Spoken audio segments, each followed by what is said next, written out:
तो हेलो दोस्तों, कैसे हो आप सभी लोग। तो आज की इस वीडियो में एक्सप्लेन करेंगे attack on Titan season 4 part 2 का एपिसोड नंबर 7 को। तो अगर अभी तक आपने इसके पिछले एपिसोड्स नहीं देखे हैं तो जगह पहले उन्हें देखें। उन एपिसोड्स के लिंक मैं आपको इस वीडियो के डिस्क्रिप्शन में दे दूंगा। तो चलिए बिना किसी देरी के इस एपिसोड को स्टार्ट करते हैं।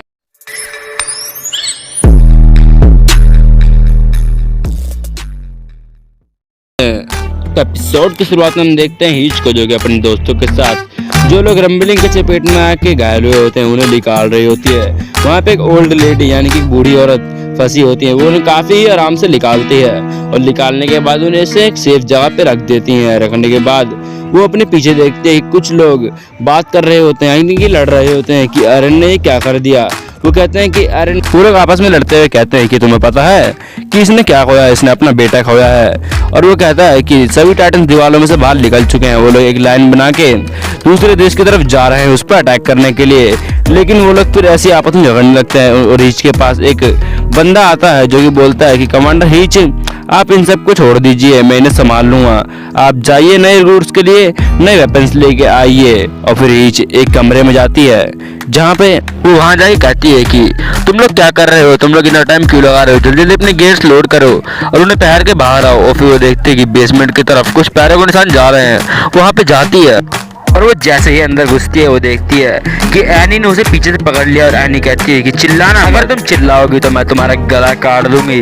और वो कहने के बाद हीच थोड़ा डर जाती है, लेकिन हीच बिना किसी डर के एनी को उठा के पटक देती है, मतलब कि एनी को उठा के आगे फेंक देती है। फेंकने के बाद वो उससे कहती है कि तुम एक बूढ़ी औरत की तरह बिल्कुल ही कमजोर हो चुकी हो, मुझे कभी नहीं लगा था कि मैं तुम्हारे साथ ऐसा कभी कर पाऊंगी। और वो फिर एनी के दोनों हाथ पकड़ लेती है। पकड़ने के बाद एनी को नीचे झुका लेती है और वो कहती है, सभी को अपने पास बुलाती है। लेकिन एनी कहती है कि तुम अगर जा चला के दिखाओगी तो मैंने अपना हाथ काट रखा है और मैं कभी भी टाइटन में ट्रांसफॉर्म हो सकती हूँ। लेकिन फिर हीच कहती है कि मुझे पता है कि तुम अभी कमजोर हो, ऐसे कमजोर हालत में तुम टाइटन में ट्रांसफॉर्म नहीं हो सकती। लेकिन फिर एनी कहती है कि मुझे पक्का नहीं पता क्योंकि मैंने कभी ट्राई नहीं करा, अगर तुम चाहोगे तो मुझे ट्राई कर सकती हूँ। इसी सुन के हीच थोड़ा परेशान हो जाती है और फिर वो लोगों को नहीं बुलाती और उसकी बात सुनने के लिए तैयार हो जाती है। और फिर वो लोग दोनों एक अलग जगह पे आते हैं जहाँ पे एनी उसे कहती है कि तुम काफी स्मार्ट हो चुकी हो, मैंने जितना सोचा था तुम उससे कह ज्यादा चालाक हो। फिर हीच कहती है कि शांत हो जाओ। फिर हीच उससे कहती है कि तुम अगर चाहो यहाँ से भागना तो भाग सकती हो, मैं तुम्हें नहीं रोकूंगी। और फिर हीच उसे बाहर लेके आती है और एनी जैसी बाहर आती है वो हैरान होती है। उससे तो कहती है कि मुझे नहीं पता था कि सच में दीवारों के अंदर टाइटन्स रहते हैं और टाइटन्स बाहर भी निकल गए, ये तो काफी शौक की बात है। और फिर वो एनी हीच से कहती है कि हीच, मैं तुम्हें एक कहानी बताना चाहती हूँ जो कि मेरे फादर की है। फिर एनी उसे बताती है वो एक आदमी था, उसने मेरे परवरिश के लिए, उसने मुझे शुरू से ही पाला, उसने मुझे पला बड़ा करा और उसने मुझे बताया कि तुम्हारे माँ बाप ने तुम्हें ऐसे छोड़ दिया था और मैंने तुम्हें गोद लिया और गोद लेने के बाद मैंने तुम्हारी परवरिश करी, तुम्हें वो सब कुछ सिखाया जो फिर तुम्हें सीखना चाहिए था। उसने मुझे ढंग से लड़ना सिखाया। उसने बताया कि चाहे तुम्हारे पास हथियार हो ना हो पर तुम ऐसे बनो कि तुम हथियार की जरूरत ही ना पड़े। और फिर उसने तब मैं वापस जा रही थी अपने मिशन की ओर तो उसने मुझसे एक वादा लिया कि मैं वापस लौट के आऊंगी। फिर सीन शिफ्ट होता है, हम देखते हैं लिबाजो गार्ड का सीन जहाँ पे एनी और एनी के फादर उन गार्ड से मदद मांग रहे होते हैं कि एरन हमारी तरफ आ रहा है हमें मारने के लिए, तो हमें यहाँ से जाने दो। लेकिन वो गार्ड कहते हैं तो तुम्हें सब कैसे पता। तो एनी के फादर कहते हैं कि हम सभी को एक ही सपना आया था जो कि हमें एरन की आवाज़ सुनाई दी और उसने हमें बताया कि हमारी तरफ बढ़ रहा है और इसलिए हमें यहाँ से जाने दो। लेकिन वो गार्ड नहीं मानते, वो कहते हैं तुम लोग एक कहानी बना रहे हो, तुम लोग एक ही साथ एक ही सपना कैसे आ सकता है, तुम झूठ बोल रहे हो। और वो उनके हाथ खड़े करने को बोलते हैं, लेकिन एनी के फादर याद करते हैं कि कैसे उसने वादा किया था एनी को कि वापस लौट के आएगी और उससे मिलेगी, तो वो अभी मर नहीं सकते। और फिर वो उसी गार्ड पे हमला करने लगते हैं और फिर सीन शिफ्ट होता है, हम देखते हैं शार्जर्स को जो कि अपनी पट्टी कर रहा होता है। उसके जाके बाकी रिक्रूट्स होते हैं वो भी उसकी पट्टी करने की मदद कर रहे होते हैं और उन्हें गन की आवाज़ सुनाई देती है। शार्जर्स कहता है कि यहाँ पे रेडिस्ट आ चुके हैं और वो सब पे फायर करना भी शुरू कर दिए हैं, तो तुम लोग यहाँ से चले जाओ। लेकिन वो सब कहते हैं कि नहीं कमांडर, हम आपको छोड़ के नहीं जाएंगे, आपने हमारी जान बचाई इसलिए हम आपको छोड़ के नहीं जाएंगे। फिर सीन शिफ्ट होता है, हम देखते हैं आर्मिन मिकासा को। आर्मिन तैयार हो रहा होता है कोनी के पास जाने के लिए, लेकिन मिकासा कहती है कि तुम कोनी से क्या कहोगे कि वो अपनी माँ को उस बच्चे को ना खिलाए। तो अगर तुम ऐसा कहोगे तो तुम किस से कहोगे, कोनी कुछ गलत नहीं कर रहा, वो सिर्फ अपनी माँ को जिंदा वापस करना चाहता है। लेकिन फिर आर्मिन उससे कहता है कि हाँ मैं कोनी से कहूंगा कि उस बच्चे को ना खिलाए क्योंकि मुझे गाबी का विश्वास जीतना है। फिर आर्मिन कहता है कि तुम्हें पता है कि मुझे इस टाइम कैसा लग रहा है, मुझे लग रहा है कि मैं कई दिनों से थका हुआ एक जंग लड़ रहा हूँ और मैं लड़ भी रहा था और मुझे अभी 2 दिन तक का आराम चाहिए। मुझे ऐसा लग रहा है कि मैं बेड पे सोने जा रहा हूँ, लेकिन इसे कुछ नहीं किया। मैं कोनी को उसकी माँ को वापस लाने से रोकने जा रहा हूँ और फिर आर्मिन जा ही रहा होता है। मिकासा बोलती है लेकिन एक बार जरा एरन के बारे में सोचो। ओ भाई, एरन का नाम सुन के आर्मिन बहुत भड़क जाता है और वो मिकासा पे गुस्सा करते हुए कहता है नहीं मुझे नहीं पता, एरन भाड़ में जाए। आर्मिन गुस्सा दिखाते हुए मिकासा को कहता है कि तुम्हें पता है कि इस टाइम क्या चल रहा है। एनी वापस आ चुकी है और फ्लॉर्च और बाकी सब ये ग्रिस्ट मार्ली की तरफ ताना लगा रहे हैं और बड़ा नहीं निकलो और सबसे की फैमिली कब तक जिंदा रहेगी। तो मुझे नहीं पता कि मुझे यहाँ पे क्या करना है, मुझे कुछ समझ नहीं आ रहा है मिकासा।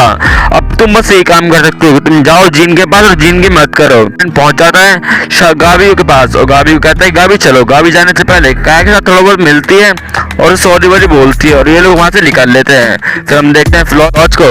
यहाँ पे फ्लॉच ने एक वॉलंटियर्स के ऊपर गोली मार दी होती है, उसके हाथ पे खून हो रहा होता है और वो कहता है तुम सब लेने की जरूरत नहीं है, मैंने इन सब के बारे में एरन से 10 महीने पहले सुना था और वो चीज आज हो रही है। अगर तुम लोग चाहते हो कि मैं तुम्हें नहीं मारूं तो तुम्हें अपनी जान लेने की कोई जरूरत नहीं है, बस अपने घुटने देख दो और एल्डियन साम्राज्य की तरफ अपना एक हाथ बढ़ाओ और तुम्हें सामने मरने की कोई जरूरत नहीं है, जैसे कि ये मर गया। फिर वो जीन के पास आता है, जीन से कहता है कि जीन आप एक हीरो हो, आपको याद है हम 4 साल पहले उस मौत के नरक से निकले थे और आज हम यहाँ खड़े हैं, आप मेरी बात मानो, आप एक हीरो हो। और वो जीन को बहका के अपनी बातों में ले लेता है और साथ ही साथ वो उस वॉलंटियर को भी मार देता है और उसकी सीधा सर पे मारता है जिससे उसकी मौत हो जाती है। और फिर मिकासा ऊपर आती है, वो देखती है कि सब क्या हो रहा है और अभी भी जीन को फ्लॉच से बहका रहा होता है। वो कहता है जीन आप एक हीरो हो कि आप इस नरक से बाहर निकलना नहीं चाहते, आप आजाद हो, आप अपनी मर्जी की जिंदगी जी सकते हो, आपको किसी बात मानने की जरूरत नहीं है। फिर मिकासा जीन से पूछती है कि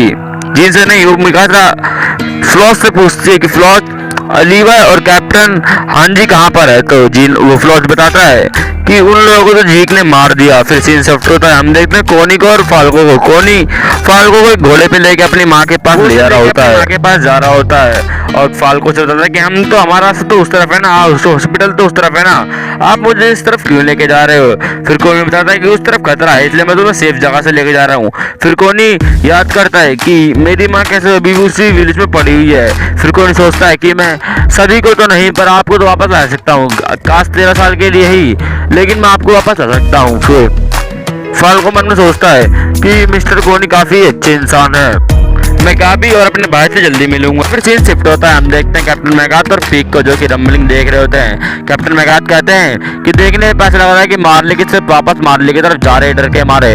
फिर पीक कहते हैं कि क्या हम इससे रोक नहीं सकते। कैप्टन मैगाथ कहते हैं नहीं, हम इससे नहीं रोक सकते, तब तक हम इन टाइटन्स के पैरों के नीचे आने तो हमें कोशिश करते रहना चाहिए।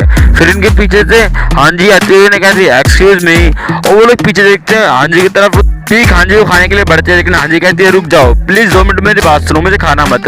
मेरे साथ एक बंदा है जो कि काफी घायल हालत में पड़ा हुआ है और वो जब तक नहीं मर रहेगा तो उसकी जीने की इच्छा खत्म ना हो जाए। वो एक सैनिक है, तो क्या तुम मेरे लिए उसकी मदद करोगे। फिर हम देखते हैं लीवा को जो कि पूरा पट्टी से बंधा हुआ होता है और वो अभी भी बेहोश हालत में पड़ा हुआ, और ये एपिसोड यही एंड होता है। तो आपको आशा करता हूँ कि आपको एपिसोड पसंद आया होगा। एपिसोड पसंद आया तो वीडियो को लाइक, चैनल सब्सक्राइब करना ना भूलें। तो चलिए बस आज के लिए इतना ही, हम मिलते हैं किसी और वीडियो में, तब तक के लिए गुड बाय।